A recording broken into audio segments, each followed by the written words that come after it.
नमस्कार दोस्तों, मैं संदीप कुमार कौशिक आप सभी का आपके अपने कार्यक्रम एस्ट्रोनॉमोलॉजी 456 में हार्दिक स्वागत करता हूं। दोस्तों, आज हम बात करने जा रहे हैं धनु राशि, ठीक है ना। और शनि का यहाँ पे जो हमने पहले ही बता दिया, नक्षत्र परिवर्तन है। राहु के नक्षत्र में पहुँच रहे हैं शनि, ठीक है। 3 तारीख को पहुँच चुके हैं और पूर्व भाद्रपद नक्षत्र से निकल के राहु के शतभिषा नक्षत्र में पहुँचे हैं ये, ठीक है। और ये जो राशि जो ग्रह का नक्षत्र परिवर्तन हुआ था वो 3 तारीख को, ठीक है ना, 12:10 पे हुआ था, ठीक है। और 12 दिसंबर 2024 को ये रात को 10:42 पे ख़त्म हो जाएगा। साथ ही साथ इस समय दोस्तों गुरु भी वक्री हो रहे हैं, जैसा कि आप लोग देख रहे हैं, ठीक है ना। गुरु जो है दूसरे भाव में वक्री है, वृषभ राशि में। ये सुबह 9 अक्टूबर को हो गए वक्री, सुबह 10:01 पे, और 4 फरवरी तक वक्री रहेंगे।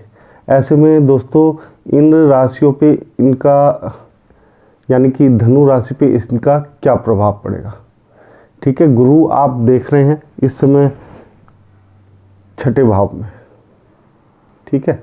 और शनि जो है 3रे भाव में, यानी कि राहु के नक्षत्र में। तो ऐसे में दोस्तों आप लोगों के लिए सबसे अच्छी बात यह है कि राहु के नक्षत्र में शनि का होना एक तरीके से वरदान साबित होता है, क्योंकि शनि जो है कर्म के कारक हैं और राहु जो है एक तरीके से दिमाग के कारक हैं, यानी विचारों के कारक हैं। ऐसे में आप समझ सकते हो, जब भी राहु 3रे भाव में होता है तो बहुत ही अच्छे फल प्रदान करता है। लेकिन शनि जो है राहु के नक्षत्र में पहुंच चुके हैं, इस कारण से शनि भी अच्छे फल प्रदान करेंगे। हालांकि कई केसों में ऐसा देखा गया कि राहु और शनि जब एक नक्षत्र में आ जाते हैं, यानी कि शनि राहु के नक्षत्र में आ जाता है, तो कुछ थोड़ा सा डिस्टर्ब हो जाता है, यानी कि एक झूठ बोलने वाली एक आदत जो होती है ना, वो लग जाती है। लेकिन आपके लिए सबसे अच्छी बात है कि आपके 6ठे भाव में जो है ना गुरु है, तो यहाँ पे गुरु जो है आपको कंट्रोल करके रखेंगे। और जैसा कि आप लोग देख रहे हैं, जो शनि है, ठीक है ना, एक तरीके से इनकी दृष्टि जो है 9वें भाव पर भी पड़ रही है, और इनके 3रे भाव यानी कि 1, 2, 3 यानी 5वें भाव पर भी है, ठीक है। उसके बाद 10वें भाव पे जो 10वीं दृष्टि है इनकी, ठीक है, वो आपके 11वें भाव पे पड़ रही है। तो आप लोग इस चीज़ से अनुमान लगा सकते हैं कि कितना अच्छा रहने वाला है। लेकिन कुछ चीज़ों में आप लोगों को थोड़ा सा दिक्कतों का सामना करना पड़ेगा, क्योंकि शनि जो है सच्चाई के देवता है।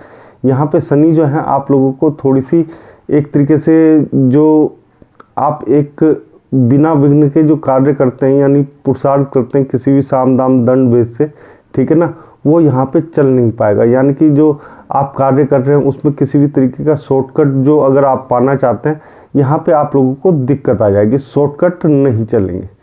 क्योंकि शनि जो है यहाँ 3रे भाव में बैठ के, पराक्रम भाव में बैठ के, थोड़ा सा आप लोगों को एक चीज़ कहा जाए तो वैसे तो आपके लिए अच्छा है समय, लेकिन यहाँ पे शॉर्टकट बिल्कुल पसंद नहीं है। शनि को अपने कार्य को पूर्ण करके ही दम लेते हैं एक तरीके से। तो यहाँ पे आप लोगों को सच्चाई के साथ रहना, कोई शॉर्टकट नहीं अपनाना है, ठीक है ना। तो ये दिक्कतें नहीं तो आ सकती हैं, कोई भी काम पूर्ण होते होते रह जाएगा, यानी कि कोई भी काम आपका पूर्ण नहीं होगा अगर आप उसमें शॉर्टकट अपनाते हैं तो। इसके साथ ही जब 5वें भाव में शनि और राहु की है, तो ये युति एक तरीके से दृष्टि पड़ेगी, ठीक है ना। तो यहाँ पे आप लोगों को एक तरीके से जो पढ़ाई का क्षेत्र है, यहाँ पे कोई अच्छी सफलता आप लोगों को मिल सकती है। पढ़ाई के क्षेत्र में, कोई नौकरी के क्षेत्र में आपको यहाँ पे कुछ अच्छा हो सकता है, देखने को मिल सकता है। जो आपकी लव लाइफ है उसमें थोड़ा सा अप डाउन होगा ही होगा यहाँ पर, ठीक है ना। तो वहाँ पे आप बच नहीं सकते, ठीक है। 9वें भाव में दृष्टि पड़ना शनि की अपने आप में एक अच्छा संकेत है, लेकिन अगर देखा जाए तो शनि भाग्य को थोड़ा सा धीमा करता हुआ नज़र आ रहा है, ठीक है। तो आप लोगों को इस समय थोड़ा सा एहतियात बरतने की ज़रूरत पड़ेगी। इसके बाद अगर इनकी जो तीसरी दृष्टि यानी कि 10वीं दृष्टि है वो 11वें भाव पे पड़ रही, तो वहाँ पे आप लोगों को थोड़ा सा एक बूस्ट मिलता हुआ दिखाई देगा, लेकिन वो जो बूस्ट होगा ना इतना तकड़ा नहीं होगा कि आपको उस चीज़ को समझने में थोड़ी समय लग जाएगा, यानी कि उस चीज़ को आप लोग ढंग से समझ नहीं पाएंगे। ठीक है ना, कि धन जो है, धन आ तो रहा है लेकिन जा कहाँ रहा है, इस चीज़ को आप लोग थोड़ा सा समझने में आप लोगों को समय लग जाएगा, क्योंकि धन तो आएगा लेकिन उस रफ्तार से नहीं आएगा जिस रफ्तार से ये जाएगा। तो यहाँ पे इस चीज़ का आप लोगों को ध्यान रखना पड़ेगा। अब गुरु की बात कर लेते हैं। गुरु जो है बकरी हो रहे, तो ऐसे में गुरु जो है छठे भाव में बैठे हुए हैं आपके, तो यहाँ पे एक तो पेट से संबंधित समस्याएं आपको परेशान करेंगी। शुगर अगर किसी को है तो उन्हें मीठा छोड़ना पड़ेगा या परहेज करना पड़ेगा। ठीक है, नहीं तो इससे संबंधित जो है दिक्कतें पैदा कर देगा यहाँ पे। और अगर देखा जाए तो एक तरीके से आप लोगों के लिए यहाँ पर थोड़ा सा गुरु जो है ना एक सेटलमेंट वाली स्थिति लेकर आ जाएंगे, यानी कि अगर आपकी किसी से लड़ाई झगड़ा है तो उसमें सेटलमेंट हो जाएगा। ठीक है ना, तो ज़्यादा दिक्कतों का सामना यहाँ पे नहीं करना पड़ेगा। गुरु जो है वाद विवाद को जो है ना अपने ज्ञान के सहारे हल करना जानते हैं, तो यहाँ पे आप लोगों को किसी भी तरह की कोई दिक्कत नहीं आएगी। साथ ही साथ वक्री हो रहे हैं, तो यानी कि एक भाव पीछे में, ठीक है ना, थोड़ा सा अपना प्रभाव रखेंगे। और गुरु का वक्री होना थोड़ा सा एक तरीके से देखा जाए तो किसी के लिए वरदान होता है, किसी के लिए अभिशाप होता है और किसी के लिए मीडियम होता है। तो आपके लिए यहाँ पे ये मीडियम है, कोई खास नहीं है कि वक्री से बहुत ज़्यादा लाभ मिलता हुआ दिखाई दे रहा है। लेकिन हाँ, लाभ तो हर चीज़ का होता ही होता है, आप उसे चाहे नेगेटिव में समझे चाहे पॉजिटिव में समझे। यहाँ पे गुरु जो है 12वें भाव को भी देख रहे हैं दोस्तों।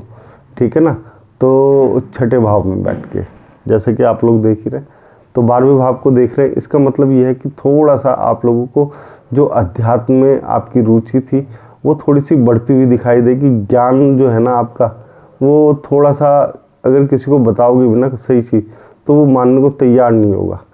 यहाँ पे हर व्यक्ति आपसे थोड़ी सी बहस करेगा।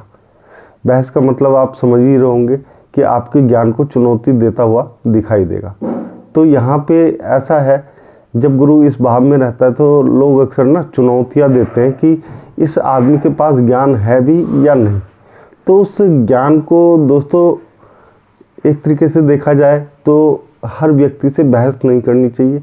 यहाँ पे मैं यही कहना चाहूँगा, क्योंकि गुरु यही सिखाते हैं कि जो व्यक्ति बोल रहा है उसकी हाँ में हाँ मिलाए और फालतू के वाद विवाद में ना पड़े। क्योंकि जब कोई किसी के ज्ञान को चुनौती देता है तो गुरु थोड़े से उग्र हो जाते हैं।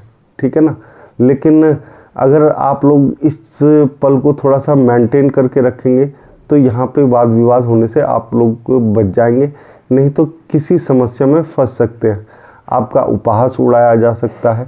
तो इन सब चीज़ों से बचने के लिए आप वहाँ से निकल जाइए, यानी कि ऐसे व्यक्तियों को अपने ज्ञान का ज़्यादा जो प्रदर्शन होता है वो मत कीजिए यहाँ पे। ठीक है ना, जो जिस हाल में है उसे उस हाल में रहने दीजिए। आप उसे आगे बढ़ाने की या उसके अच्छा करने की कोशिश के लिए अगर आप लोग कुछ बताते हैं तो व्यर्थ जाएगा, आपको यहाँ पे उपहास का पात्र बनना पड़ेगा किसी भी कारण से। तो इस चीज़ को देखते हुए दोस्तों मेरी यही सलाह है जो मैं बता चुका हूँ 3-4 बार, कि व्यर्थ की वाद विवाद में ना उलझे। साथ ही साथ अगर देखा जाए तो गुरु की जो 9वीं दृष्टि है, ठीक है ना, वो आपके द्वितीय भाव में भी पड़ रही है, यानी कि दूसरे भाव में, जहाँ पे आप देख ही रहे हैं। ठीक है ना, स्वयं का भी घर होता है, ये शनि का नंबर है एक तरीके से, शनि का नंबर है। तो ऐसे में शनि के घर पे, ठीक है ना, घर तो वैसे ये दूसरे उसका है ग्रह का, ठीक है ना, शुक्र का घर है, लेकिन यहाँ पे एक तरीके से देखा जाए तो बहुत थोड़ा सा टिपिकल टाइप का हो गया ये, ठीक है ना। तो जो परिवार है, परिवार में किसी के साथ भी कोई फालतू की मिसअंडरस्टैंडिंग मत कीजिएगा, किसी को भी कोई भी ऐसी बात ना कहिएगा जिससे कि कोई व्यक्ति आपसे नाराज़ हो जाए, क्योंकि गुरु हमेशा देखो बटोरने की सोचते हैं, जितना ज़्यादा मिल जाए तो उसी में खुश रहने की कोशिश करते हैं। तो आप लोगों को भी कुछ ऐसा ही अपनाना पड़ेगा। दोस्तों, अगर आप लोगों को हमारा ये छोटा सा कार्यक्रम पसंद आए, ज़्यादा लाइक करें, शेयर करें, कमेंट करें और सब्सक्राइब करना ना भूलें। जय श्री राम दोस्तों।